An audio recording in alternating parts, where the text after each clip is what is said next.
One Punch Man 115 encounter. Why is it so amazing? Like, such a strong start to the chapter by all means. Like, just this, I'm gonna be like, alright, this is really good. And then out of nowhere, it just becomes, like, incredible. One of my favourite chapters in a long time. We finally get to see our boys again, you know. I missed Garo and I missed Saitama. Like, Jared, I'm such a, like, I know we saw Saitama recently, but whenever he does stuff, it's amazing. And Garo's been gone for a while. And whilst I will say, like, I've been like, okay, I want to see Garo again. The story, and this is absolutely to the writing and, like, how the pacing's gone. Like, I haven't been like, oh, it was so much better when Garo was around. Like, like, don't worry, Garo's fights are incredible, but because of all the hype around both the heroes and the monsters, it hasn't been disappointing. But let's get started, because Puri is back and he finds Garo, and what an amazing moment that was. Like, just like, I feel like this is probably what they're going to be doing with the Monster Association, at least maybe for now. It's kind of setting up what everyone's going to be doing, so we see what Garo and Saitama are doing now, or maybe, I don't know, because I could say at the same time,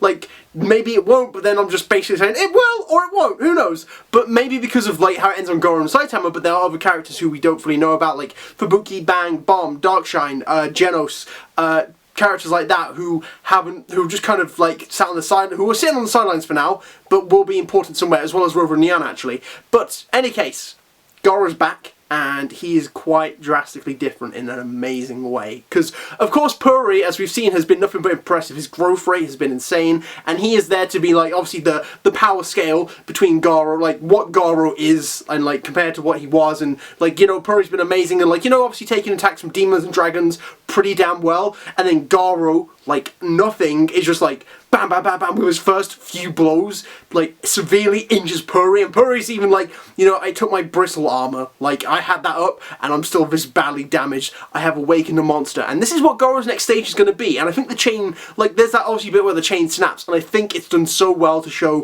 what this is now, because if you think about, like, who, like, Garo was before, he was a human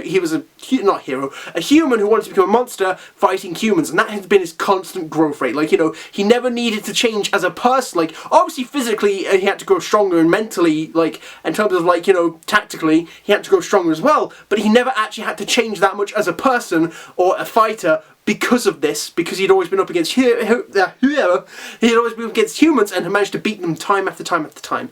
However, ever since coming to the Monster Association, he's been wrecked quite a few times. These are the times he's lost the most, not including Saitama and obviously the fight against Bang and Genos and Bomb. Every other fight, like, short a couple monsters, but, you know, his initial fight with Rollrippin, but God, sure, he got caught off guard, but he did lose that fight. His fight against Rover, he got decimated. His amazing fight against Orochi, he got decimated, and like, I imagine this is like because he has to grow from this, like, to survive. So after being with such an overwhelming force, which is so different from humanity, this is how Garo's mind has developed now. It has now gone to a point where he needs to become more like a monster, which is part of his goal, but like, he is just like kind of not talking, and I imagine it like this now, because like normally Garo keeps his sanity, so maybe he's going to be a lot more feral and beast-like to match the monsters that he's come up against. These monsters who overpowered him are Rover and Orochi, these monsters that don't seem to have much of a mind to. Like, Orochi didn't talk to Garo really, he just like went in for the action, and like same with Rover. Rover's like a big dog, so he just went and attacked him, like he didn't talk to him as well. And I feel like this is also really good with setting up like Saitama in particular, because like this overwhelming force of monsters make Garo into more of a monster. So maybe like to counterbalance this overwhelming force of a hero, a human, will counter it and bring back Garo a bit more to humanity. Because let's face it, Garo and Saitama are going to fight at some point, and maybe this is what's going to go on, because maybe there'll be a little moment as well where it seems like it's going to go well, because Tario as well, like, Garo looks very menacing, but in the best way. Of course, like, there's 3 facts about the world you need to know. The sky's blue, there's 12 months in a year, and Marata's art is amazing. This is just another amazing, so many great panels, like especially that end one where he's like, I've awakened a monster, the shading's incredible. But when it goes on to talk about, like, you know, I think back to when Garo saved Tario from the A and B class heroes from being killed. You know, he was so terrified of Garo and that he ran away. And I think it'd be great to see Tario's growth, because as we've seen throughout, like, when Garo saved Tario a few times, Tario has been like in awe of Goro. Generally, like, one of the best times Tatario has looked throughout the entire series is when he is in awe of Goro and all the things he's done for him, you know, because Goro's looked out for him. So I think it'd be incredible if, whereas he looks like more dangerous and more sinister than he's ever looked before, Tatario is the one to go up to him and go like, you know, this isn't you, you're my hero or something. Says something like really nice to him because Goro is Tario's hero, and then obviously something happens to Tario, and Goro thinks he's dead, and then the full monster form comes out. I think that'd just be brilliant, like that last touch of despair and darkness, you know? I think it'd be brilliant. So, what I mean with Saitama with that as well is, of course, who are the two fights Saitama's had in the Monster Association, like in terms of actual where he's hit them? Rover and Orochi, like, especially those two, I know, because obviously the parallel between Goro, but just to show, like, you know, Goro had become such a monster after fighting these two, so once again, Saitama is just on another level. They're nothing compared to Saitama, so that might be the key to, like, bringing Goro back to his humanity. Yes, but that's just the start of the chapter, and that was so good, and then I was like, how can it be better? And then next thing we know, it's Saitama for the rest of the chapter, and I miss my boy so much, but he's just doing his Saitama thing, going around and be like, what is going on down here? Like, my neighbours, I need to warn them about this. And then just like that monster attacks him and beat up all the monsters on the way. I mean, I didn't like a reaction for this. If you watched it, which more people definitely watch that, then they're going to watch this. I think you know, it was just so good. Like, the fact that we were getting Saitama, and I was so ready to cut away. I was like, okay, next page, it's going to cut away from Saitama. It's going to cut away. Never did, and I love it, because an unlikely duo has formed of Saitama and Flashy. By no means could I have, like, guessed, like, out of all the people Saitama would have met down here, Flashy was, like, the last on my mind. I don't know who he would have met up with instead, but certainly not Flashy. I just didn't expect it. And then obviously just so many great moments between him and Flashy, and I really like Flashy's, like, character as well. And I'll get into that, but obviously, I'm so excited. I'm saying words twice. That's more than twice, Matt, you idiot. And to be fair to Flashy, he's analysing him on unknown threats here. I'm going to take him out. Boom, boom. Saitama just like no issue, dodges these attacks. And Flashy's like, who is this guy? And then, like, realistically, what I love about Saitama is he's very human. Like, this man tried to attack him. He's like, excuse me, did you just try to attack me? And he's like, no. And, like, well, obviously everything's going on with Flashy's, like, inner thoughts. Like, you know, he's like, that's impossible. No one's ever dodged this before. Oh my god. And then, like, obviously he's like, excuse me, I'm trying to talk to you. Like, he's annoyed. He's pissed off. And, like, it's not looking good for Flashy at all. He's like, should I go again? And, oh, like, I'll tell you something. Like, the Goro panel was incredible, without a doubt, like, brilliant art, but my heart soared when he used the Flashy Slash and Saitama caught it, just like, what, and just like, I can't remember what he said. Let's take a look at what he said, shall we?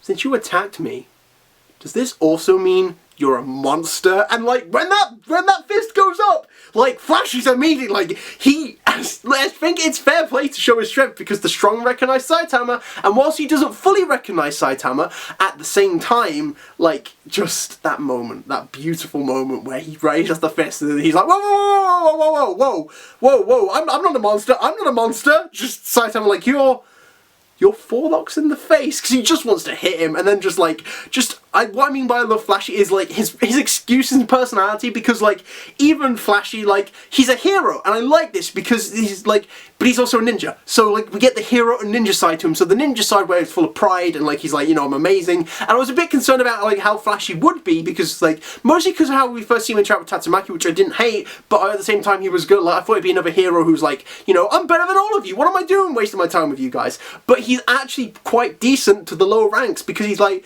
you're alright, you've got potential. Like, he doesn't recognise, and I love his excuses so much. It was so funny. Just like, oh well, it's a good thing I subconsciously hold back most of my power, otherwise you would have been some real trouble right there.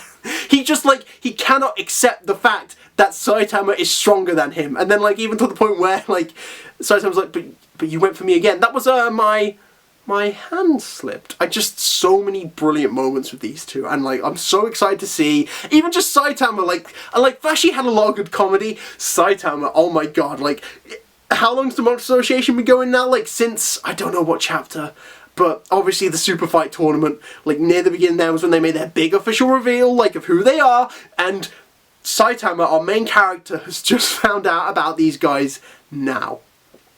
Speaking of brilliant panels throughout this, just Saitama, when he learns about the monster, she's like, the monster what? Like, oh my god, like, I love these two as a duo so much, because Flashy can't accept that Saitama's stronger than him. He's like, there's lots of dangerous monsters down here. I don't know if this is a good place for a B-class hero like you to be here. And then he's like, no, I'm fine. I'm fine. And then he even tells about Orochi. And then, as a few of you pointed out in the comments to me, thank you very much for that. I think it was Nun who did it first, but thank you everyone else who did it. That he doesn't know that he's killed Orochi. He's like, Orochi, what a strong sounding monster you are. And then like, I wish they just did a smash cut to his rotting corpse. That would have been beautiful. I think actually the way they did it was great and brilliant, but I think I would have also loved that too.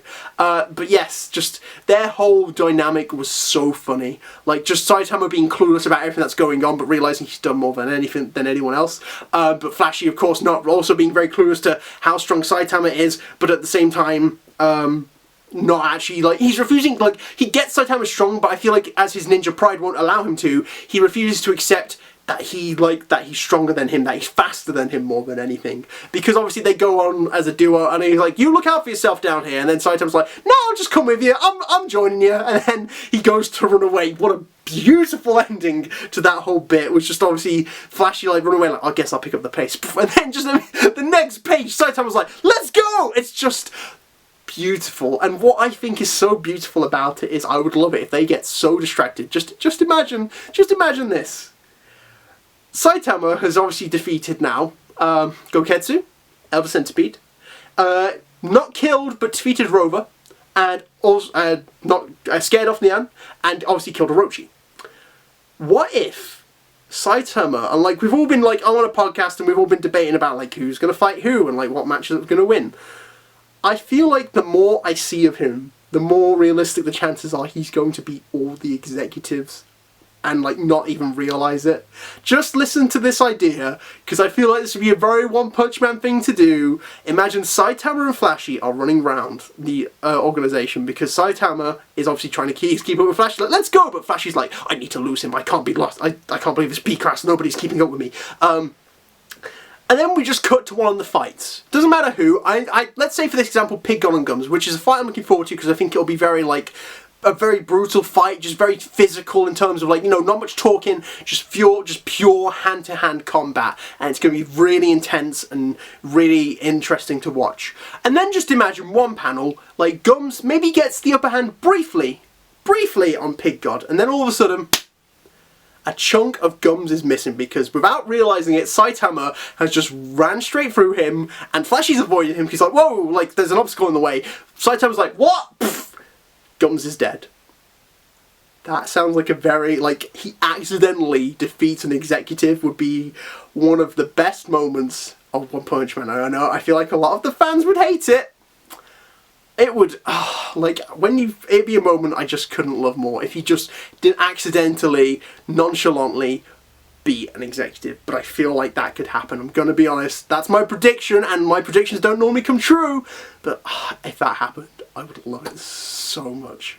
But, in any case, they're a duo, and that kind of gives, like, I guess that keeps Flashy occupied as well, because I can't really, like, I don't know what it would take for Flashy to lose Saitama, unless like Saitama's like, I'm going to take on this guy, you carry on, or something like that, and maybe after Flashy's accepted his strength a bit more, he's like, no, he's got this, or even if it'd be a really shitty thing to do if he actually went, no, I'll leave him to die, and they would do that, but Flashy doesn't seem like that kind of guy. Brilliant chapter, the Saitama and Flashy combo are incredible, Goro is back, and like so much potential for what could happen, and the thing is, like, I imagine these two showing up last in terms of like, if they're going to show everyone, like I said, being about the others, but I'm hoping the rest of it now, after they set up all these, like, what all these characters are doing, is just going to be like, bam, action, action, action. Maybe we'll just cut between fights randomly, but it could be like, just incredible. I don't know who. Maybe actually, because he's in a bit more of a dire situation, going back to that Flashy Saitama idea, if you're ugly because my mask is in a bad situation and can't face him, and that might be quite interesting, because he might see Saitama and be like, a Bulldogmon like me, and Saitama would be like, just like, oh no, my hand slipped. But yes, too many ideas, but Brilliant chapter, loved all the stuff with Goro and all the potential right there for it, and of course, like I said, Saitama and Flashy, what a godly duo they will be. I hope they stick together for a bit. Like, they're an incredibly overpowered duo. Of course, it's Saitama, but he's with Flashy, who is amazing. But at the same time, like, they're very funny together. And a good chunk of the comedy throughout this could actually come from their, like, little back and forth and their dynamic between each other. But yeah, what did you think of this chapter? Did you love it? Did you hate it? Did you think anything in between? Let me know in the comments down below. If you like this video, give it a like, subscribe if you want to see more. Give it a